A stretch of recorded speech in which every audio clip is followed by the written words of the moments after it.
Welcome back to Phenomena, episode 6, I think, of season 3. Thank you so much for coming back. I had COVID last week and just tested negative today, but I tested positive last Thursday, although I started feeling kind of bad or like a weird sore throat last Monday when I was recording, and I'm pretty sure I said during that episode, I hope I don't get sick. And then I got the most sick I've ever been in my life. So that was fun. Not really. Heavy sarcasm. I guess it was a throwback Thursday when I tested positive because I didn't know that COVID was still really out there, nor did I know that it was going to be that bad. Stay vigilant. Literally, be careful. I don't know, because I'm triple vaxxed and it still hit me really hard. And I think it's just the nature of the virus. It mutates or whatever, but it was really bad. I was very, very, very congested. I was violently sick. I feel like I was violently sneezing and coughing. I still kind of have a cough, still a little bit congested, but I did test negative today. So yay! That was exciting. Quarantined all week, basically. So hopefully I stopped the spread. I single-handedly stopped COVID, everyone. So don't worry, you're welcome. No, but yeah, that happened. So I'm glad that I was okay today to be able to record because Phenomena just keeps me going. You know what I mean? Couldn't let my fans down. Before we get into today's episode 6, which is about the Flannan Isles Lighthouse mystery, which sounds like a Scooby-Doo-ass case, and I'm super pumped to get into it. And this week's episode is by our lovely co-producer, Jodelle. Thank you so much, Jodelle. Phenomannouncements for this week's episode. I wanted to shout out a good friend of mine, Gianna Girasole, that means sunflower, and she really is such a sunflower and a positive light. She is a DJ friend of ours that is also, we play Pogo together, so yay, Pokemon! And she was diagnosed with breast cancer, I learned somewhat recently. So I wanted to shout out her GoFundMe. I'll include the link in the description, but please, if you can give anything at all, definitely feel free to donate. It would help a ton with covering a lot of her treatment costs. And she's just an amazing, wonderful, perfect soul. I'll add her Instagram as well if you want to follow her. She's an awesome DJ as well. It's really an unfortunate situation, but she has been able to raise 22.7K right now out of the 100K goal. So she's getting there. Yay! And I donated 50. So yeah, anything you can donate, that would be really, really amazing because she really is such a Girasole to everyone's life. She is a ray of sunshine. And just like sunflowers, she's always facing the sun. So I love it. So without further ado, let's get into this week's episode. All right, titled Lights Out at Flannan Isles. Ooh, lights out.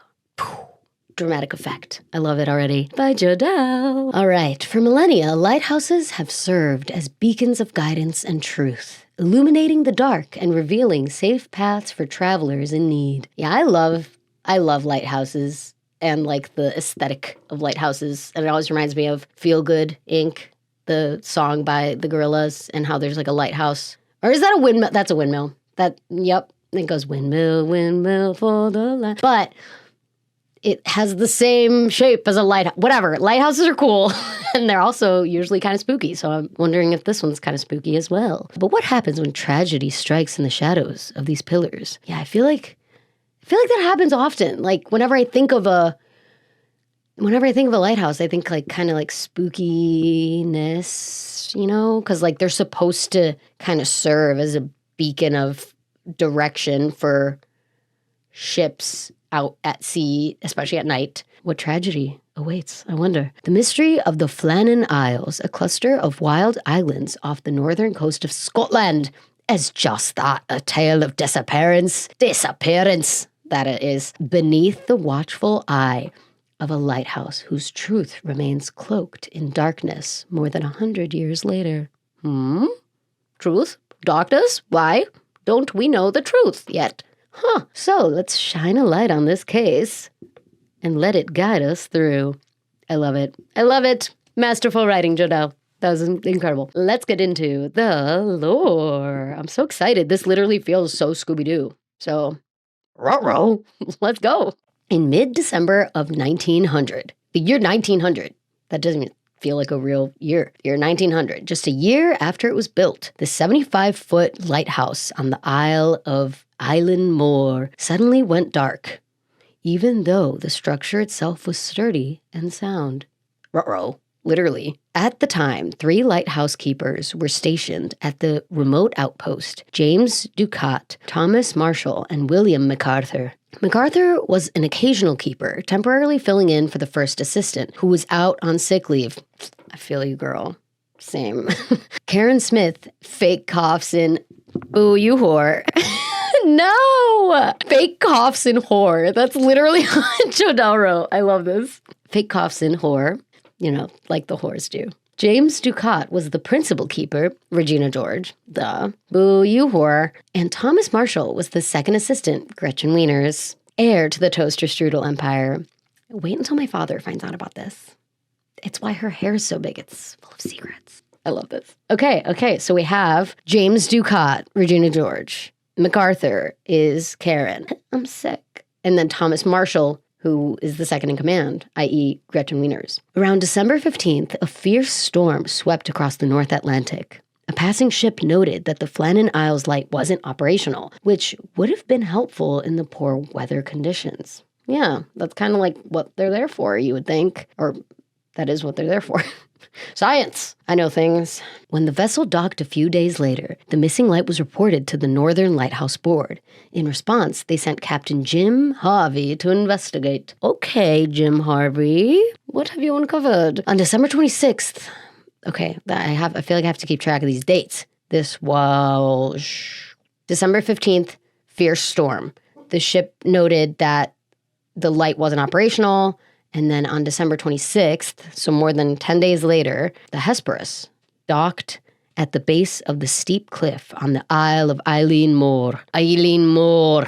The crew fired a flare toward the lighthouse to alert the keepers, but received no response. What happened to the keepers? Where were they? What? Joseph Moore, a relief lighthouse keeper, climbed the 160 steps alone to investigate. These people have clearly never seen a horror movie. Yeah, literally, because what?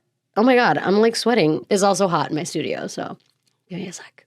They've never seen a horror movie because who let him go up there alone? 160 steps? I'd be delusional by then, so I might just be seeing stuff, honestly, at that point. At the top, Moore found an eerie scene. The clocks had stopped. The table was set for dinner as if waiting for someone who would never return. The only living thing in the lighthouse was a single canary sitting silently in its cage. Realizing something was deeply wrong, Moore bolted back down to the landing. Bolted back down 160 steps? Boy, threw himself down. Like, what? Oh my gosh. A canary. That is so eerie. Wait, okay, the meal being set for sorry, I saw a piece of fluff. The meal being set as if the person's about to return is giving Mary Celeste, right? Because I'm pretty sure for the Mary Celeste episode, wasn't it that all the food there was still hot and stuff, as if the crew had just left? So that's weird. I wonder if the food was the food out, or was it the table was just set for dinner? That's so weird. And then the canary in its cage. Who was taking care of this canary? Aren't canaries supposed to be the whistleblowers of caves, or not caves, mines, right?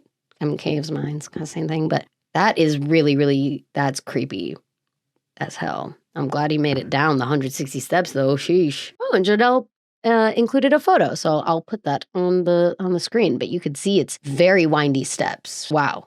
Back at the Hesperus, Moore reported what he'd found, and 2 more sailors joined the search for the missing men. They continued to investigate the lighthouse, this time finding an oilskin, a heavy waterproof coat used as protection against the rough northern weather. I don't like that it's called an oilskin. I don't know why I thought it was going to be an eel, but I'm glad it's not. I don't know. I'm still thinking about eels from, what episode was that? Loch Ness Monster? Why do so many of these phenomena happen around water, okay? And the ocean. Because the ocean is haunted, duh. This time they found an oilskin, which is a heavy waterproof coat used as protection against the rough northern weather, which meant that one of the lighthouse keepers must have run from the lighthouse during the storm without his rain gear. Did something spook him enough?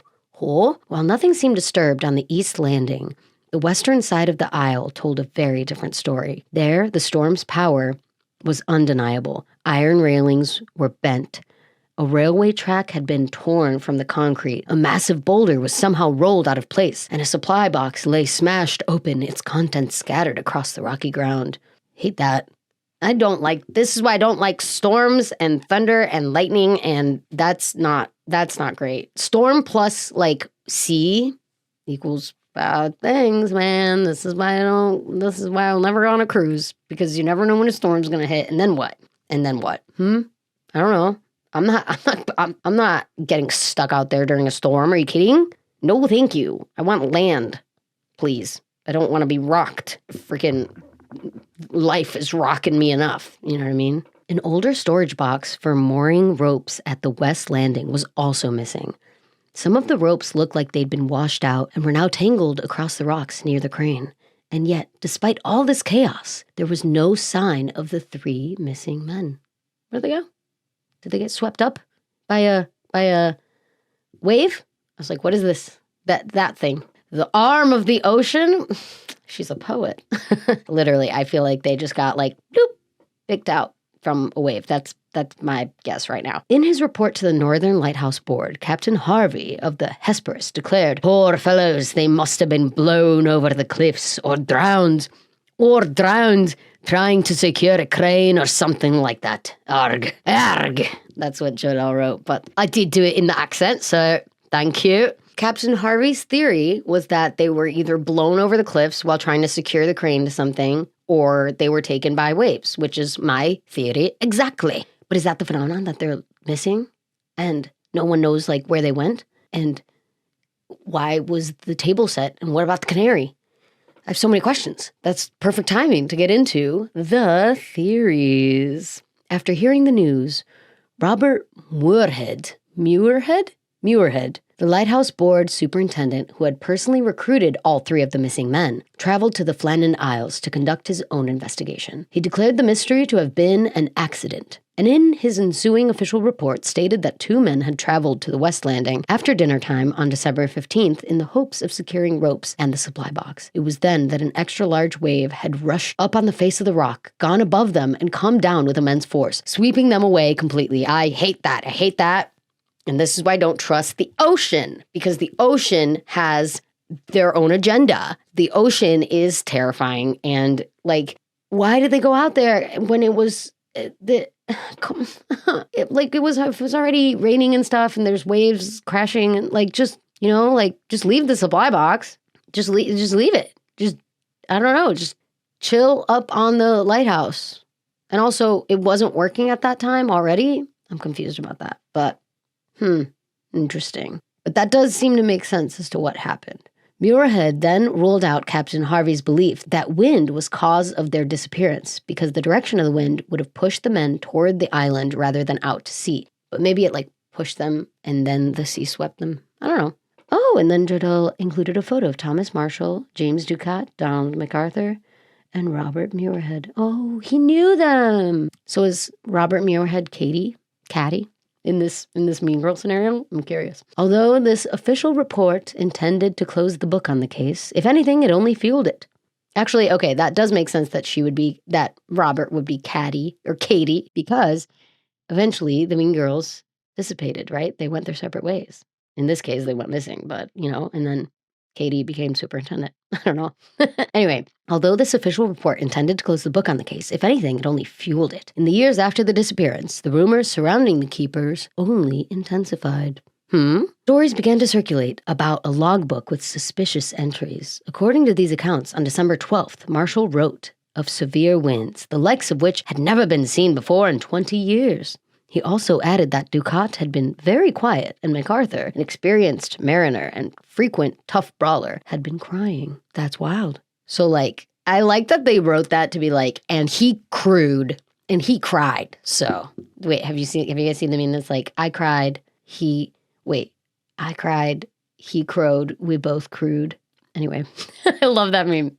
Anyway, I like that they're like, yeah, and he was super tough, and he even cried, so the winds were that bad. Like, okay. I would cry if there was lightning and thunder. So The winds didn't even need to act up for me to start bawling my eyes out. But I guess, yeah, with this guy, it shows that the winds were really bad, and that is what is important, and that's what was documented. I hate that too, because like if you're like on a lighthouse, right, and then the winds, like I wonder if it was like shaking things or like moving things around. I don't like that. I don't like tough winds. On December 13th, the entries supposedly mentioned that the storm was still raging and that all 3 men had been praying. However, the final log entry on December 15th read, "Storm ended, sea calm. God is over all." Huh? Calm before the storm? Wait, what? If true, that would mean the storm had ended before the men vanished, making foul play seem much more likely. Jinkies! That's in the script. But I love it. I love it that we're connected with the whole Scooby-Doo mystery thing. I love this. Foul play by what, though? Ghosts or a person? I feel like ghosts. I feel like ghosts is my theory. But here's the twist. No evidence of these dramatic log entries have ever surfaced. Who said that there were log entries in the first place then? Huh? Okay, so people were just saying, like, I heard that there's entries in logs somewhere, and then no one found the logs.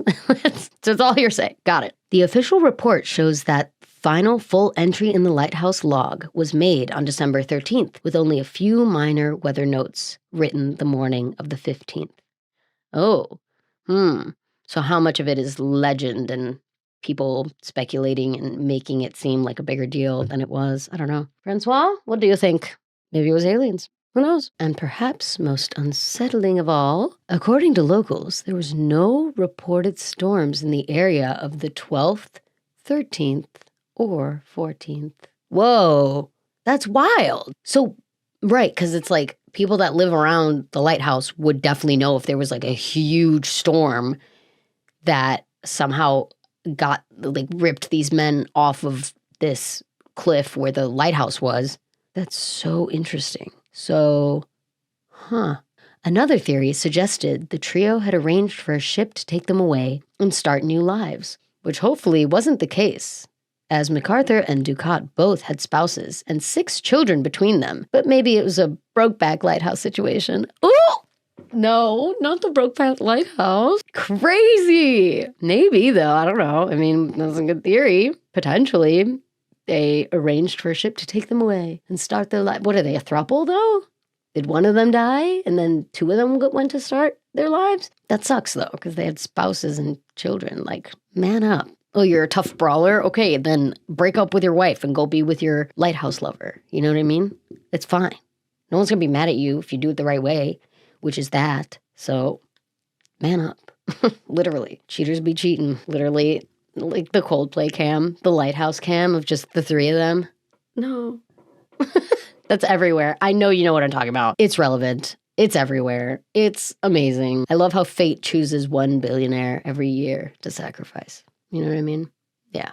Let's keep that going. Love this. A more sinister rumor claimed that a fight had broken out where one of the keepers murdered another. Then, while covering up the crime, the survivors were swept out to sea. Very I Know What You Did Last Summer vibes. Not sponsored yet. Ooh, hit us up. DM us. You know what I mean? I know you did last summer. Come on. But, like, there's no evidence of a murder having happened in the lighthouse. It had happened outside of the lighthouse. MacArthur, in particular, was known for his short temper, and some believe he could have killed both men and thrown himself off the cliffs. Karen, no! Oh, no! So MacArthur was the carrot in the situation, so the one that was filling in for the sick person. He wasn't even supposed to be there. But he, like, snapped, is the theory? If nothing else, this could provide some answer to why that one oilskin was left unused. I guess. Because he didn't want to use it because he was just going to throw himself off the cliff? I don't know. I feel like it makes sense to me that they somehow went outside and were swept away in this storm, but then the locals said there was no storm. Maybe they slipped and drowned. I don't know. I don't know. This is weird. There's like not enough information to use to come to a conclusion at all. Along the Isles, there were also more mysterious explanations being levied. Some blamed a sea serpent for devouring the men. Ooh, Nessie's harsher cousin. I like the idea of a sea serpent. It's giving kraken, but serpent instead of like octopus, which kraken is on the list of phenomena we're going to be talking about. So stay tuned. Okay, sea serpent. I love that. I mean, there had to be one like whimsical explanation, obviously. Well, I guess not whimsical. I don't know. Would you call a sea serpent whimsical? Devouring the men while others believe a giant seabird carried them away. Oh, interesting. Like a giant pelican? Maybe in its like gullet. Is it gullet? Whatever. It like bloop and then swallowed them. I don't know. Another popular belief was that they had been abducted by a haunted ship of ghost pirates. Pirates of the Scottish. I like that theory. That's good. I like that. I feel like, okay, here's my theory. Because it feels paranormal-y in that, like, the fact that they went outside, they, like, clearly were planning on coming back if the table was set and the canary was in the cage. Like, it was all giving, like, BRB. And then, but they were, like, called out. And it maybe, like, a siren situation, like a mermaid situation. Because we're going to end the season with sirens. So I'm super pumped to talk about them more in depth. But, like, what if they were, like, called out by sirens who were, like, up on the shore and then called out to their deaths? I like that theory. That's my theory. Mermaids. Mermaid sirens. But, like, sirens to me are, like, the bad mermaids. Mermaids are, like, cute, like, the Little Mermaid, you know? Like, no. But, like, sirens are, like, the, like, scaly ones. The ones that are, like, creepy, but then they have the voice that is, like, irresistible. I don't know. I feel like they were, like, brought out and then whisked away. And then... I don't know. The sea is a harsh broad. She will take you away and you never see the light of day again. Sorry, that's just kind of how it goes. I hope their spouses and children got good payouts.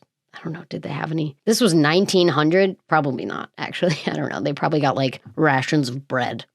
Sorry, your dad died on the job. Here's some extra rice. I don't know. What happened in the 1900s? In Scotland, no less. That was a good one. Very spooky, I like wanna, like the whole Scooby-Doo aspect of it makes me wanna believe that it was Muirhead. That makes me wanna believe that Muirhead was like behind it all along, you know what I mean? Like if they did have like the Scooby Gang on this case, then they like went to uncover things and then what if he dressed up like a mermaid and then like they like took the mask off and they're like, Muirhead, no, it was you the whole time. And he was like, yeah, well, you know, they were fiending for my job and I wanted to be superintendent. And like, oh, it was Katie the whole time. No.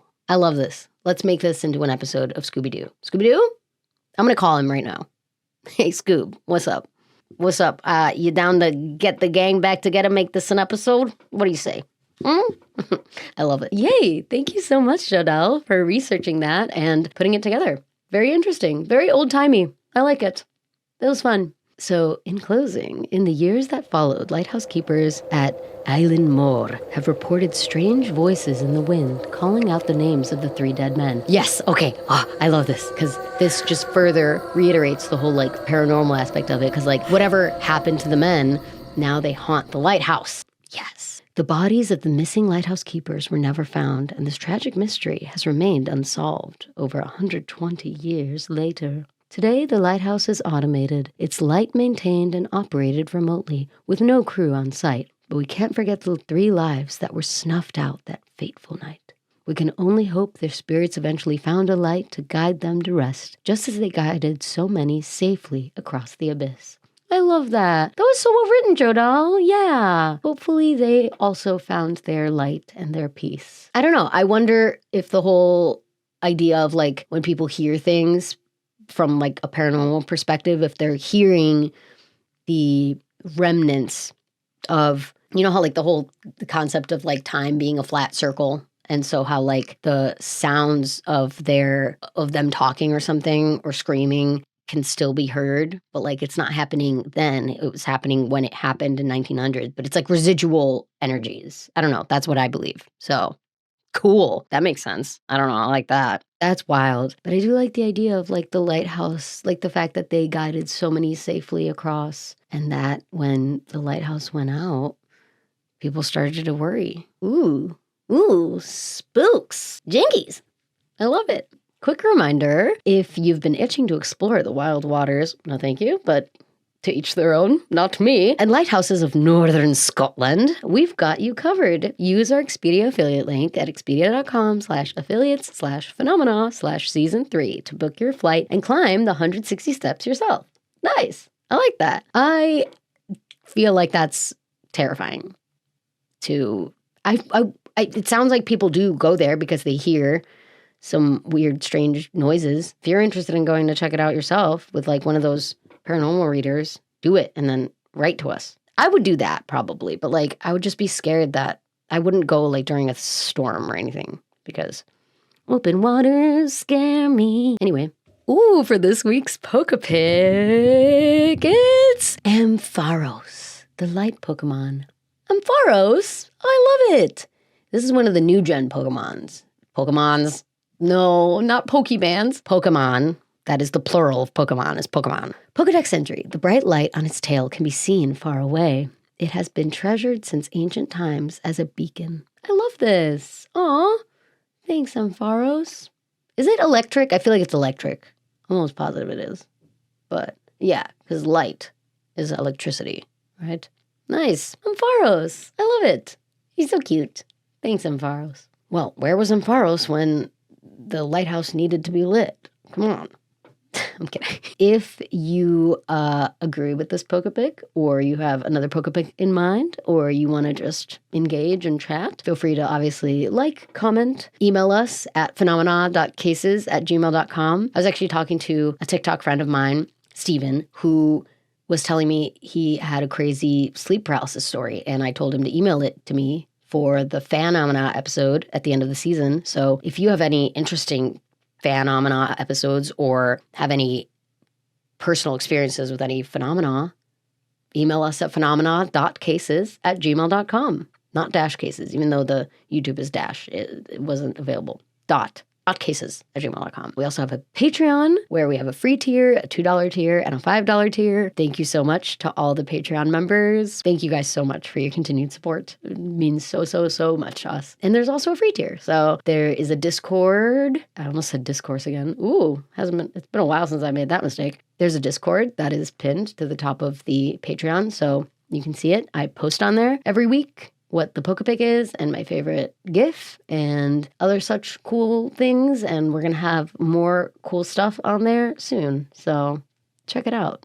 Also check out our merch. We got some dope ass hoodies that show your support and keep the curiosity going. So if you're interested, it's phenomenamerch.myshopify.com to grab yours. And I think there's going to be some fun ones dropping toward the end of the year with Hypocrite Ink, my friend Sean. I also want to start a Phenomena Banter and Beyond kind of like extra after show where I interview creatives about their Phenomena experiences. So I have two people already. I have Sean as the first, and then a friend of mine that I found on TikTok, and she also has a YouTube, and she's awesome. Her name is Mandy, and she's really great. She actually, I'll link her stuff, but she does like a Scooby-Doo, like she does sketch comedy, like she does little sketches on TikTok, and there was one where she talked about being a writer on like what the writers for Scooby-Doo must have thought for a lot of the movies that came out. I love her. She's amazing.